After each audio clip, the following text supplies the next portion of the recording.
আমারও এরকম মেশিনই লাগবে, যে মেশিন মানে খুব বেশি বেশি করে চলে, এরকম মেশিনই আমার লাগবে। তা না হলে তো আমারও হবে না, বুঝছো? তুমি কত পারো সেটাই আমি দেখব। হ্যালো, হ্যাঁ বলো। কেমন আছেন শাশুড়ি আম্মা? ভালো নেই রে বাবা। কেন, কি হয়েছে? আপনিও কি আপনার মেয়ের মতো অসুস্থ হয়ে গেলেন নাকি? না রে বাবা, কি আর বলবো তোমারে, তুমি জামাই মানুষ, মানে তোমার শ্বশুর তো অনেকদিন হলো বিদেশ গেছে, সে বাড়ি আসে না, আর একা একা এভাবে ভালো লাগে না, এই জন্য আর কি বলছি, বোঝো না ব্যাপারটা তুমি? ও, তাই নাকি? হায়, তা তুমি কেমন আছো বাবা? আমার কথা আর কি বলবো, আমি তো খুব একটা ভালো নেই। আপনার মেয়ে কি আমারে সুখে রাখছে? সে তো কোনো কিছুতেই আমার সঙ্গে মানে আমাকে সুখী করতে পারে না, বোঝেন না? এমন মেয়ে দিয়েছেন, সব সময় ওর অসুখ বিসুখ এটা সেটা হয়েই থাকে। তাছাড়া একটা পুরুষ মানুষের কত রকম চাহিদা থাকে, শুধু খাওয়া দাওয়া আর বিলাসিতা করলে কি হয়? মানে আমার যে একটা সুখ শান্তির ব্যাপার আছে, সে তো কখনোই এটা আমাকে পূরণ করতে পারে না। এই জন্য আর কি আমিও অসুখী। তো চিন্তা ভাবনা করতেছি আপনার মেয়েরে আমার রাখা মনে হয় হবে না। আপনাদের সঙ্গে তো কখনো দুর্ব্যবহার করিনি। কে রে বাবা, এরকম কথা বলছো কেন তুমি? আমার মেয়ে আবার তোমার কি করলো? ওর সাময়িক সময়ের জন্য একটু অসুস্থ, অসুবিধা হয়েছে, এটা আমি চিকিৎসা করায় দিলে ঠিক হয়ে যাবে, তারপরে তোমার আর কোনো কিছু করা লাগবে না। আর তুমি এক কাজ করো তো, তুমি আমার বাসায় আসো তো একটু। না, আমি আপনার বাসায়ও যাব না। মন মানসিকতা একদম আমার ভালো নেই। চিন্তা ভাবনা করছি আপনার মেয়েরে রাখা হবে না, আমাকে একটা বিয়ে করতে হবে। এইভাবে কি জীবন চলে আপনি বলেন? আমি তোমারে যেটা বলছি তুমি শোনো, তোমার বিয়ে শাদী করা লাগবে না, কিচ্ছু করা লাগবে না। আমার মেয়ে অসুস্থ হয়েছে, ওর জন্য চিকিৎসা আছে, আমি চিকিৎসা করাবো। ততক্ষণে তুমি একটু আমার বাসায় আসো তো, তোমাকে আমার ভীষণ প্রয়োজন। আপনার বাসায় গেলে আমার কি এমন লাভ হবে যে আপনার এত প্রয়োজন? কি এমন প্রয়োজন পড়ছে আপনারে? আমাকে দিয়ে কি করাবেন, কি করবেন আপনি? শোনো, আমি যে কথাটা তোমাকে আসলে বলতে চাচ্ছি না, লজ্জাও লাগে, তবুও না বলেও পারছি না। আমার মনে হয় কি জানো, তোমার শ্বশুর মনে হয় বিদেশ বাড়িতে কোনো বিয়ে শাদী করে বসছে অন্য মেয়ের সঙ্গে, তা না হলে এতগুলো বছর হয়ে গেল সে বাড়ি আসার খবর নেয় না। আর এর মাঝখানে তুমিও তো বোঝো, আমিও তো তোমার মতো একই পরিস্থিতি, মানে আমার মেয়েটাও অসুস্থ, এদিকে তুমিও অসুখী হয়ে আছো, মানে তোমার কোনো চাহিদা সে পূরণ করতে পারছে না। আর তোমার মতো আমারও এই একই অবস্থা। দেখো, তোমার শ্বশুর বাড়ি নেই অনেক দিন হলো, তো আমিও তো অনেকদিন তোমার মতো এরকম জ্বালা যন্ত্রণা ভোগ করছি। আমি মেয়ে মানুষ দেখে কাউরে কিছু বলতে পারি না, তাই পার্থক্যটা এইটুকু। তা তুমি যদি আমার বাড়ি আসতে, তোমারও লাভ হতো, আমারও লাভ হতো, নাকি আরো ভেঙে চুরে তোমাকে বলতে হবে? শাশুড়ি আম্মা, আমি ঠিক আপনার কথা ক্লিয়ার বুঝতে পারলাম না। তার মানে কি, আমি আপনার বাড়ি গেলে আপনার কি লাভ হবে আর আমারই বা কি লাভ হবে? মানে একটু বুঝায় বলেন তো, তা না হলে আমি অযথা আপনার বাড়ি যাব কেন? আমি যে রাগ করছি, এই রাগ আমি বহাল রাখবো। কারণ দেখেন, এই দিনের পর দিন আমি একটা ছেলে মানুষ হয়ে এইভাবে মানে কষ্ট করে থাকতে পারবো না, বুঝছেন? আমার একটা ব্যবস্থা করতে হবে। পাগল ছেলে, কিচ্ছু বোঝে না। আমি তোমারে এতক্ষণ ধরে কি বুঝালাম? এই শোনো, তোমার পাশে কি কোনো লোকজন আছে নাকি? আমাদের কথা কি শুনছে না তো? না না, আমার পাশে কোনো লোকজন নেই, আমি একদম নিরিবিলি একা কথা বলছি আপনার সঙ্গে। তো বলুন, কি আপনার বাসায় গেলে আমার জন্য কি রাখবেন, কি ব্যবস্থা করবেন বলুন দেখি শুনি। আরে ধ্যাত, তুমি আসো তো আমার বাসায়, তুমি কালকেই চলে আসো, তোমার ব্যবস্থা আমি করছি। তোমার জন্য আমি একটা ব্যবস্থা করে রাখছি, তুমি বোঝো না? আসো আসো, কারণ দেখো আমারও তো লাগবে, কারণ তোমার শ্বশুর তো অনেক দিন হলো বাড়িতে নেই, এইটা কি তুমি বোঝো না? আমারও তো লাগবে, তুমি আসো, তারপরে হবে। আর তুমিও তো অনেকদিন উপবাস আছো, কারণ আমার মেয়ে যেহেতু তোমার ঠিকঠাক মতো চাহিদা পূরণ করতে পারে না, তুমি তো বুঝোই, তো তোমারও হলো, আমারও বেশ হতো না হয়, তোমাকে দিয়ে আমি এটা সারতাম। আর না হলে তুমি যদি আমাকে না চাও, অন্য কাউকে চাও, আমি সে ব্যবস্থাও করবো। তবুও তুমি আমার মেয়েকে মানে ছেড়ে যাও না কোথাও। আমি চাইছি মেয়েও সুখী থাক, আমিও সুখী থাকবো, আর তোমাকে দিয়েই আমি না হয় সব কিছু করবো।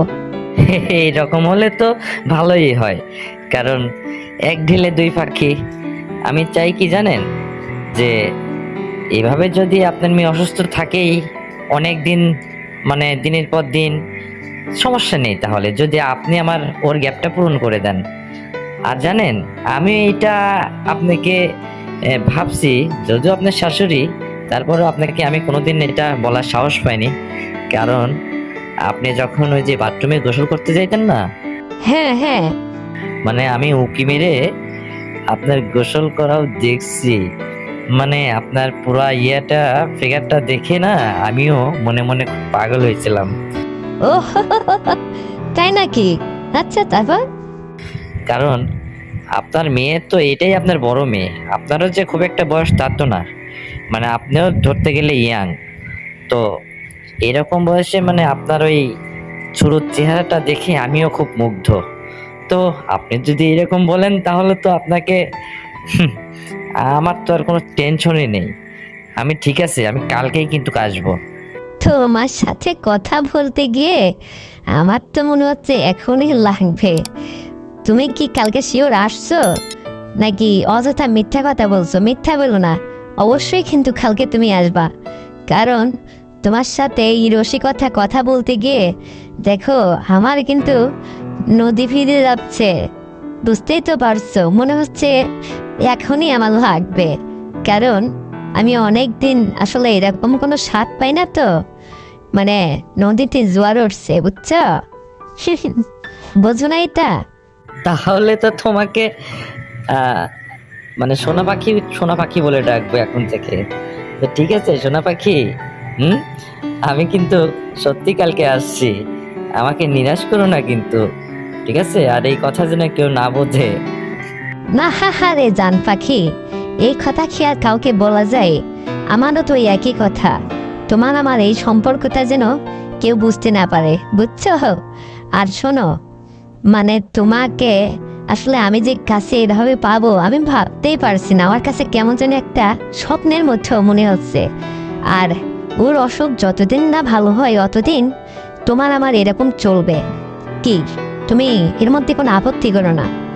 আমাকে তুমি যদি একটাবার মানে আমার মাঠে খেলো না, তাহলে কিন্তু তোমার খুব ভালো লাগবে, বুঝছো? মানে তুমি এই সাপ পেয়ে গেলে তখন আবার মেয়েকে ভুলে যেও না কিন্তু। বুঝতেই তো পারছো আমি কি বলতে চাইছি তোমাকে, হ্যাঁ? যাক বাবা, ভালোই হলো। আমার মেশিনটা তো অনেক দিন পড়ে আছে, জোন ধরে যাওয়ার অপক্রম। হ্যাঁ, মনে হচ্ছে মেশিনটা মরিচা ধরে গেছে। যাই হোক, মরিচা ছুটাবো।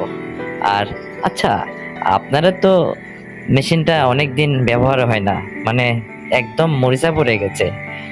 আমি তাহলে কালকে যাই আগে ঘষাঘষি করে মানে মরিচাটা ছুটাই দেব, তাহলে আস্তে আস্তে ঠিক হয়ে যাবে দেখবেন। হ্যাঁ, কি জান পাখি?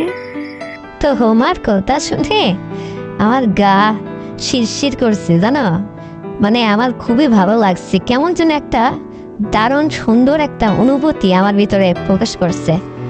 তুমি মনে হচ্ছে এখন আসলেই ভালো হতো। মানে আমি যে আসলে এইভাবে তোমাকে পাবো আর আমি এটা কল্পনা করতে পারছি না, জানো? তাহলে কিন্তু কালকে খেলা হবে। তোমার কোনো চাহিদাই আমি অপূরণ রাখবো না, সম্পূর্ণ চাহিদা আমি পূরণ করব, যাতে তুমিও সুখী হও আমিও সুখী হই। কারণ তোমারও যে যন্ত্রণা তোমার মধ্যে বইছে আমারও ঠিক ওই একই রকম। এটা দুজনের যদি মিটে যায় তাহলে তো ভালোই হয়, কারো কোথাও যাওয়া লাগবে না। আর এটা আসলে আমি মনে মনে ভাবছি আমার খুবই লাগবে, বুঝছো? আমি কালকে দারুণভাবে সেজে গুজে থাকবো তোমার জন্য, তুমি আসলেই বুঝতে পারবা। হ্যাঁ এত বড় মেশিনটা আপনি আবার চালাইতে পারবেন তো? হ্যাঁ, দেখবো না কত বড় মেশিন আপনার। হ্যাঁ, তোমার যে মেশিন, হ্যাঁ দেখবো না কত একবারে চালাইতে পারো তুমি, দেখা যাবে না। তুমি পারলেই হয়, তুমি বোঝো না? আমার ওই রকম মেশিনই লাগবে, যে মেশিন মানে খুব বেশি বেশি করে চলে, এইরকম মেশিনই আমার লাগবে। তা না হলে তো আমারও হবে না, বুঝছো? তুমি কত পারো সেটাই আমি দেখব। তারপরে তোমারও হলো, আমারও হলো। আরে আমার মাঠে খেলতে তোমার খুব ভালো লাগবে, প্রতিদিন আমার মাঠে তোমার খেলতে মন চাইবে, বুঝছো? আর আমারও ভালো লাগবে, কারণ অনেকদিন তো এরকম এই মাঠে খেলাধুলা হয় না, পতিত পড়ে আছে, বুঝছো? তুমি আসো আগে। আর শোনো, তোমার কথা শুনলে না আমার ক্রমেই যেন ভালো লাগছে, যতই বলছি ততই ভালো লাগছে। না জানি মাঠে খেলতে নামলে কি হবে। এটা তুমি বুঝতে পারছো? হ্যাঁ, আগে আসো, কালকে কিন্তু মিস করো না। আর শোনো, এই কথা যেন কেউ বুঝতে না পারে। আমার মেয়ে তোমার বাড়িতেই থাক, আর তুমি শুধু চলে আসো, আমার বাড়িটা ফাঁকা আছে, ভালোই জমবে। বুঝতে পারছো তুমি? হ্যাঁ, আরে ঠিক আছে ঠিক আছে, আমি কিন্তু তাহলে শাশুড়ি আম্মা কালকে ঠিক চলে আসব। তো রেডি হয়ে থাকবেন, হ্যাঁ? এসে যেন আপনার ওই মাঠে আমি মানে খেলতে পারি, বুঝতেই তো পারছেন, হ্যাঁ? আর এটা যেন কেউ না বুঝতে পারে, একটু বাড়িটা ফাঁকা রাখবেন। আরে ওই মাঠে প্রত্যেক দিন খেলা হবে, আর আমি যে কেমন প্লেয়ার এটা আপনি বুঝতে পারবেন। এই প্লেয়ার গোল না করে ছাড়ে না। এটা মাথায় রাখবেন। দেখবো না তুমিও কয়টা গোল করতে পারো, কত মিনিটে কয়টা গোল করতে পারো, এটা আমিও দেখে নেব। বেশি বাহাদুরি করো না, আমি কিন্তু ঠিক খেলার মাঠে থেকে তোমার কাছ থেকে গোল কয়টা করতে পারো এইটা বুঝে নেব, তারপরে তোমার বাহাদুরি আমি দেখব, বুঝছো? হুম। আচ্ছা ঠিক আছে, তো রাখতেছি, আসো, কালকে আবার হবে, হ্যাঁ? ওকে। ঠিক আছে, তাই হবে।